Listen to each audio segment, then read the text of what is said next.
There is a specific point where you're alone at night, and you realize you're worrying about something you don't even control. Maybe it's that thing you said in a work meeting, that tone of voice you used, that expression on your face that someone might have misinterpreted. Or maybe it's something even more invisible. You're creating mental scenarios about how the people around you judge you, imagining conversations that will never happen, building stories where you are the centerpiece of a drama that exists only inside your own mind. The feeling is almost like an itch you can't scratch. You know, rationally, that it doesn't matter as much as your nervous system is insisting it does. You know that person probably isn't thinking about you right now. You know that this scenario you're obsessively replaying is never going to happen exactly the way you imagined it. But knowing doesn't help. Because there's a part of you that was built to care deeply, to constantly monitor what others think, to calibrate every social movement to avoid rejection, to maintain a state of perpetual alert about your position in the group. That part doesn't respond to logic. It responds to ancestral signals that are etched so deeply into your DNA that you can't just turn it off with a rational thought. That's why you're here. That's why you clicked. Because you feel, even if you can't fully articulate it, that there's a way to break free from this trap without becoming an emotionless robot, without becoming someone who doesn't care about anything or anyone. There is a way to let go without losing the ability to love, to stop caring obsessively without becoming a hollow person. And if you want to discover exactly how to hack your own attachment system to finally take a deep breath and live without that invisible weight on your shoulders, without that background noise of social anxiety that never fully silences, subscribe to the Mr. Nan channel right now, because what I'm going to share with you over the next few minutes isn't a motivational speech that will make you feel good for 20 minutes. It's a specific neurobiological map of how to let go intelligently, of how to stop caring the way your brain was programmed to care, and how to reconnect to what actually matters. This video is precision neural engineering. The second thing you need to know is that it's not weakness. What you're feeling, this constant need to care, this perpetual vigilance over what others think, that is not a lack of self-esteem or cheap insecurity. That is a neurobiological system that worked flawlessly for hundreds of thousands of years. It's so sophisticated, so well calibrated, that eliminating it completely would also mean eliminating your ability to function in society. The problem isn't that the system exists. The problem is that it works a little too well. It's like a smoke detector that's so sensitive it goes off when you make toast. Technically, it's working. The problem is the calibration. And this miscalibration comes from a very specific place in your brain. I'm not going to call it the amygdala because you've already heard that name a million times. I'm going to call it your nervous watchman. It's the structure that evolved to monitor social threats, that learned over millions of years that being exiled from the group was worse than death by predator. Because death by predator was quick. Being alone was a slow death. Your entire physiology was built with this lesson etched into its cells. That's why when you make a social mistake, when you say something that sounds weird, when your joke falls flat, when someone doesn't reply to your text, your nervous watchman panics. Because to this archaic system, that means you're being rejected, that you're being marked as an outsider, that you are walking toward exile. And when that system activates, it does exactly 3 things that you already know, but have never thought about in this specific way. First, it releases a cocktail of hormones that makes your entire body move as if it were in actual danger. Second, it completely shuts down your ability to think rationally. Because when you're being exiled from the group, thinking rationally is a luxury you cannot afford. You just need to react. And third, It triggers your oldest social safety patterns. You start to worry more, to conform more, to try more desperately to please, hoping to reverse that rejection your brain is imagining. Here is the metaphor that changes everything. Your brain is a house with several rooms. On the ground floor of this house, there's a very comfortable living room. That is your conscious mind, your thinking self, the you who is reading this right now. But somewhere beneath the floorboards of that living room, hidden in the foundations, there is a monitoring room. This room has cameras pointed at every window in the house. It has alarms wired to every door. It has sensors that detect the slightest movement on the street outside. This room is fully automatic. It doesn't sleep. It doesn't rest. And its job is simple: to make sure no one gets in who could threaten your social group. It monitors every interaction, every facial expression, every silence after a bad joke. It collects data constantly. And when it detects the slightest sign that you might be socially at risk, it sets off sirens throughout the house. Lights flash, alarms ring, and every part of you that can respond goes into reaction mode.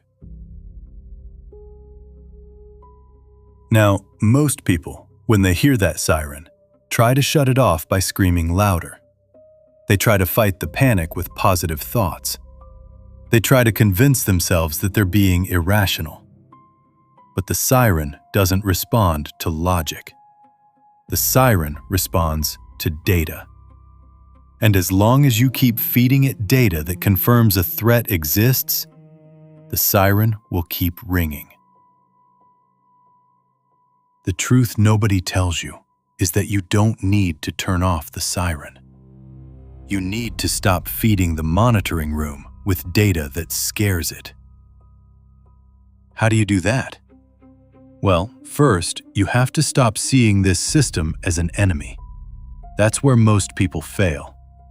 You fight the panic. You try to suppress the anxiety. You try to force yourself not to care. And all that fighting, all that resistance, all that tension you create is exactly the data the monitoring room is looking for. When you're afraid of your own fear, when you're anxious about your anxiety, you're telling the room, yes, there is a real threat here, because even his own body is reacting like there is. It's a perfect feedback loop that amplifies exactly what you were trying to diminish. The real process starts when you change one simple thing. You stop fighting. That sounds passive, but it is radically active. When that sense of urgency hits, when you feel like you desperately need to check if the person you love still loves you, or if that coworker still respects you, or if that text you sent was misinterpreted, you do something radically different from what you do now. You acknowledge the signal. You name the signal. You say out loud or in silence, with absolute scientific coldness, "My social monitoring system has been activated. It's generating a false urgency. I've noticed it, and now I'm going to continue with what I was doing." That sounds too simple. That's because it is. But it's exactly in that simplicity where the power lies. The monitoring room was programmed by evolution to process one reaction. You detect a threat, you panic. You act to reverse the threat. That reaction is automatic, but the reaction it wasn't programmed to handle is what you do when you put distance between the signal and the response. When you feel the urgency, but you don't act automatically. When you feel the panic, but you keep breathing normally.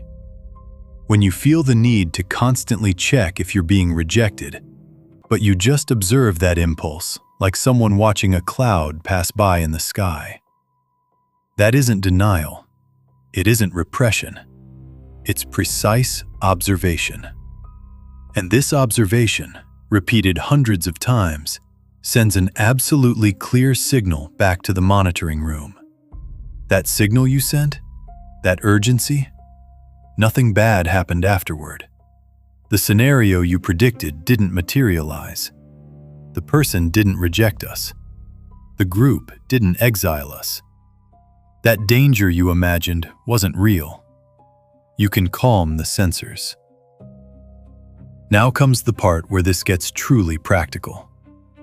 When you wake up tomorrow and the monitoring room sends a terrifying signal about something you said or did or failed to do, here is exactly what you are going to do. You're not going to try to believe it doesn't matter. You're not going to try to convince yourself that it's irrational. You're not going to fight the feeling. Instead, you're going to take a pause as short as 2 seconds. In those 2 seconds, you're going to specifically name what catastrophic scenario your monitoring room is imagining. Is it worried that person thinks you're annoying? Boom, you've identified it. Is it worried that you made a social blunder and are going to be ostracized? Boom, you've named it. Is it worried that you're not good enough and someone figured it out? Boom, you've exposed the fear. And now, at this critical point, you do the smartest thing you can do. You drop the burden. Not with guilt, with lightness. You recognize that that scenario is a prediction, not a reality. It's a simulation your mind is running, not a movie that's already been shot. And you choose to go on with your day. That choice, that action of continuing, is what changes everything. Because every time you do that, every time you name the fear and keep going anyway, you're sending contradictory evidence to the monitoring room. You're saying, that fear you were sending? I'm still here. I'm still breathing. Nothing bad happened. The group didn't reject me. I'm still here. I'm still whole. But here's the part nobody talks about, because it's too uncomfortable. When you start doing this, when you start letting go of constant social approval, when you stop caring so obsessively about the judgment of others, you are going to go through a temporary phase where everything gets worse. Because as long as you were feeding the monitoring room with constant vigilance, at least there was a structure. There was a purpose.